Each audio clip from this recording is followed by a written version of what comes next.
we respect you, we let you stay. Dressed like that. I wanted to remind you that this is a special weekend because you won't be reminded from many other sources, unfortunately. A French statesman asked James Madison, "How long do you think your experiment in government will last, this democracy?" And James Madison answered, "As long as the people remember what it cost." We think so often in terms of our nation having come to us all polished, well-formed, manufactured, no flaws. We fail to realize that America was bred and born in a briar patch. It was a hard, long experience of our forefathers as they moved from the quiet home sites of the Eastern Shore, taking on the strongest government on earth in order to do only one thing, and that is to get respect and to be free.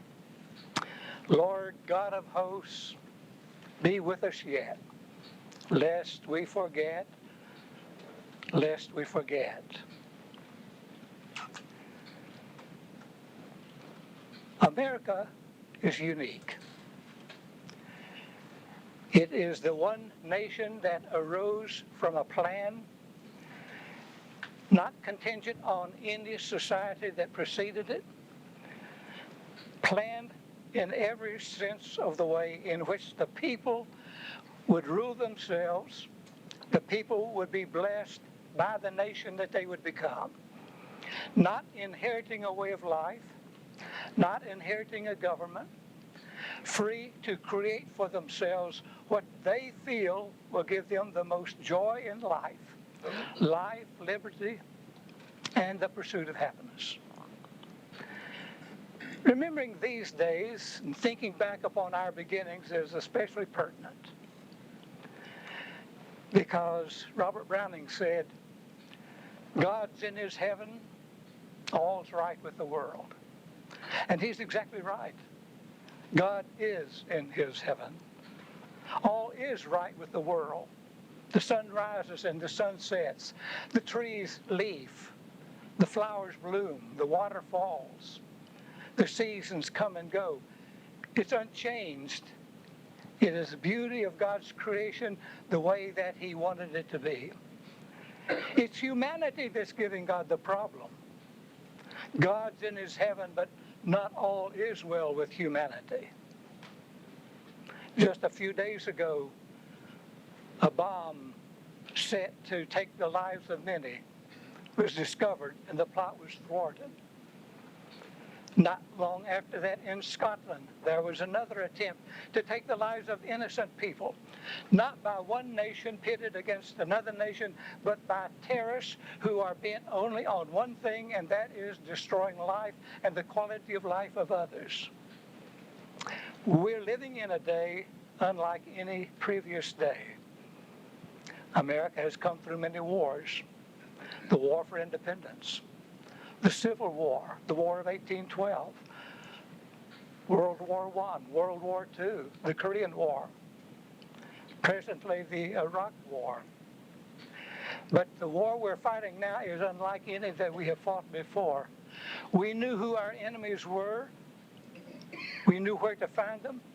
We knew how to take away their threat, take over the country, bring about peace. Our enemy is scattered today in every nation of the world. Our enemies lie in wait.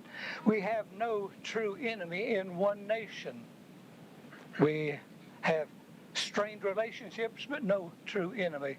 But the enemy of our world today are those who are bent on destroying, not gaining, destroying, taking away, not building something better, destroying what's there and what's good. Never has there been a time in which the people need to turn to a power greater than themselves, because we cannot do it. with our own resources. The problem is too great. The threat is too overwhelming. If only we could remember how our forefathers on this continent ill-equipped the ragtag people of America, fighting for ideals and possibilities against slavery, and by the power of God, they overwhelmed that which was far greater than themselves in strength and power, letting us emerge in time as the greatest nation on earth. In God we trust. One nation under God. These are the slogans of our country, born not of recent vintage, but from the beginning. At a time in which the people of America needed to identify who they were. I tire of those who would rewrite history and omit those things that they do not approve, adding things that are not truly objective. In time, we soon fail to remember that we have a spiritual beginning. On this land that promised so much, there came groups of people. For what reason? To find freedom to worship God. Don't forget that. Who came to Massachusetts Bay? Who came to Plymouth Rock? Who came to Savannah? Pilgrims, Puritans, who were being suffocated in England, not allowed to worship according to their own way. They wanted to worship God above everything else, and they made the perilous journey into a new land that was filled with unknown terrors. But they were willing to undergo any inconveniences, any circumstances, if they could only worship their God the way they wanted to by conscience.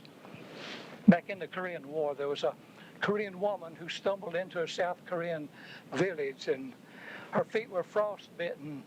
She had climbed to the heights of the mountains trying to escape North Korea and get down into South Korea. And she was taken to a medical unit. And the doctor scolded her. He said, "Why did you come here? You'll lose your feet. They're frostbitten. We can't save them. You'll lose your feet. You should not have come." And she said, "They took away my Bible. They took away my church. I can't live without my Jesus, and I can't live without my feet." How many have sacrificed while we have lived off the best of the land, sacrificed in order to be able to call God and let Him respond. This is why they came. I have read so many articles on the Founding Fathers, how they have been misinterpreted as being religious people, trying to convince us that they were not religious, but that they were practical men trying to establish a nation of economics. Let me dispel that once and for all. As they say on the NBC News, what is it they say on NBC News?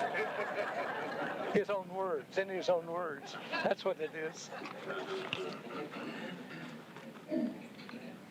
John Adams. John Adams did more to bring about the revolution than any other man. His cousin Samuel was the true instigator of a dream of freedom, but he lacked the finesse and the intellect of his cousin John. John persuaded in a very strong way those who were reticent to seek independence. In the beginning, there was a desire to reconcile to Britain, not break away.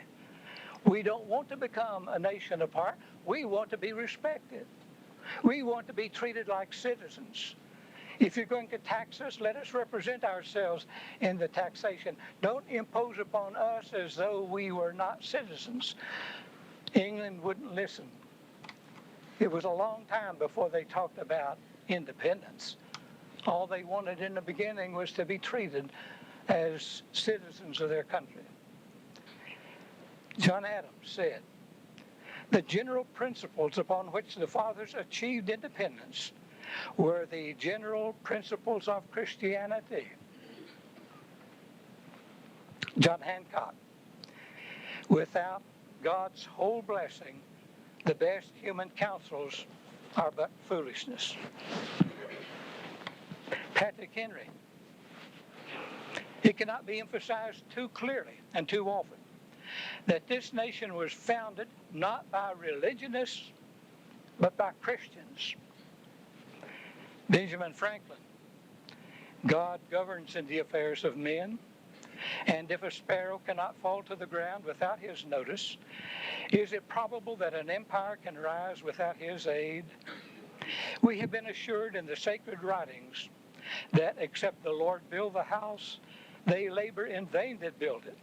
I firmly believe this. I also believe that without his concurring aid, we shall succeed in this political builder no better than the builders of Babel. George Washington says, it is impossible to govern the world without God and the Bible. And before taking his oath of office, Washington summoned the Bible on which to take the oath. And when he had taken his oath, he added these words on his own, "So help me God." And he leaned over and kissed the Bible. James Madison, we have staked the whole future of American civilization not upon the power of government, far from it. We've staked the future of all our political institutions upon our capacity to sustain ourselves according to the 10 Commandments of God. And Thomas Jefferson, whom the many tried to take religion out of our state by quoting Thomas Jefferson, saying that he never wanted state and church to be related. Thomas Jefferson said, God who gave us life gave us liberty. And can the liberties of a nation be thought secure when we have removed their only firm basis? A conviction in the minds of the people that these liberties are a gift from God. Now, you've heard it, the mouth of the person who someone else will misquote. Our nation was built upon the backs of those who came to find a place where one can serve and know God in their own way. We've talked often, and if you attended one of the sessions I did on Wednesday night when we talked about the separation of church and state, America is a Christian nation, built by Christian forefathers, built on Christian principles. But we are not a nation controlled by religious principles and a religious leader who speaks for God, as was true of the nation of Israel. We have a covenant. Israel had a covenant with God. God said, these are the things you're to do. These are the rules you're to keep. I'm the one you're to worship. I'm your God. I will speak to you through the kings. I will speak to you through the apostles. That was a covenant God made with Israel. We are the inheritors of that covenant. But God did not make a covenant with America. Our founding fathers made a covenant with the people of America. They who rule our government are the ones who are to do the bidding of the people. Government is to serve the people. People are not to serve the government. In the contact that God had with Israelites, they all served God. We serve God individually in America, not as a nation. We're too many. We're too divided to accomplish that. The Israelites were the descendants of one man. We are descendants of many nations, of many backgrounds, of many cultures. But each one of us individually can have a spiritual relationship with God in the freedom that this land allows us to have that freedom to worship. Now, I hear from time to time people saying that we are a covenant nation with God, and that there is no separation between church and state because they are one and the same. That sounds good, except this is one of the real battles that were fought before the Constitution could be adopted. The Constitution was adopted by the way in which James Madison wrote it and the corrections made by others. And it was approved by every one of the colonies except Rhode Island. And Rhode Island said, we will not approve the Constitution because there is no guarantee that the government will not tell us how to worship. There was nothing in the Constitution to prevent the government from establishing a religion and America to become just what England was, that the people who came as pilgrims and Puritans had to escape there in order to worship according to their own conscience.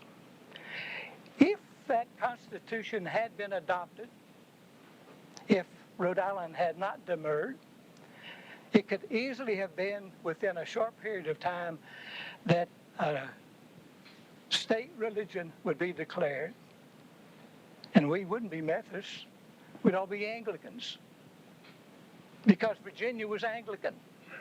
Virginia was the largest of all the colonies, and the Anglican faith was the official religion of Virginia. Congregationalism was the official religion of Massachusetts, and in their constitution it was proclaimed as the official religion. You had to be an Anglican. You had to be a Congregationalist, or you would suffer for it. We had Quakers in Pennsylvania. We had Roman Catholics in Maryland. We had Jews in South Carolina and New York. We had people from various backgrounds who would be shut out of their religion if we were to have a state religion. And every responsible group in the beginning wanted no state religion so that everyone could worship according to their own conscience. And so we did not become a covenant nation with God through one religious body. We became a covenant nation by the government, under God, for the people, by the people. Abraham Lincoln, when he saw the nation crumbling apart, reminded the people on that austere day, this nation will have a new birth of freedom. And this nation of the people, and by the people, and for the people, under God, will not perish from the earth. Now, we have courts that want to remove it bit by bit. To say the Pledge of Allegiance, they want us to quit saying under God. Under what kind of leadership they might envision? Each one has his own, I suppose. But if this nation ceases to be in contact with God through the principles upon which our nation was built, then we will lose the favor of God. We will be a nation as any other nation, claiming no special blessings from God. This nation under God will have a new birth of freedom. Woven in all of our history is the story of people wanting to know God in their own way. We have freedom today as far as individual churches are concerned, as long as you stay in your churches. But bit by bit, keep religion out of the marketplace, out of the public places. And like occurred in Nazi Germany, first Nazism took away the professorships in the university, took away the ministers out of the churches. Bit by bit, they encroached upon the leaders until there were none there. And then there was no one to stand up against what was left. The 4th of July ought to be a time of regeneration, of remembering, and rededicating ourselves to the principles that were enacted by our founding fathers. A nation built upon Christianity and the principles of Christianity. A nation whose laws are consistent with the Ten Commandments given to the Jewish nation, a people who are free from their government. Free from their government. Thomas Jefferson said, when the government becomes a tyrant, there may need to be another revolution. Well, I told you I was going to give you a political address.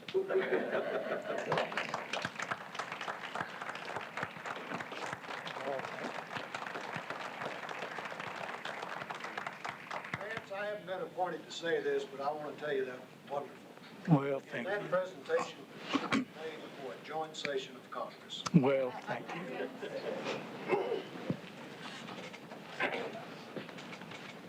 Well, I tell you what, it's great to look good and sound good too.